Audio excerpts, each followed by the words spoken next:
Magandang araw mga kamarites. Ayan nga, araw ng linggo at pahinga ng mga tao.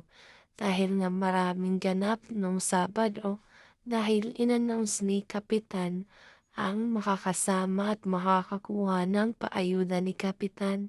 Ayan, nagsilabasan ng mga tao at kanya-kanyang kukuha ng mga requirements sa barangay. Sobrang dami ngayon ng tao sa labas at sobrang dami din ng tao sa barangay. Dahil nga maraming kukuha na requirements ngayon. Kaya kami, mamaya na kami pupunta sa barangay para kumuha ng mga requirements namin. Dahil nga kailangan namin ng barangay ID. Maghihintay muna kami para mabawas-bawasan naman ang tao sa barangay dahil sobrang puno at siksikan. Hindi kami makakasingit, bawal sumingit. Baka magalit ang mga marites niyong kapitbahay. Ayan nga, pinagchichismisan na nila yung mga requirements. Kung ano nga ba dapat ang kunin mong requirements.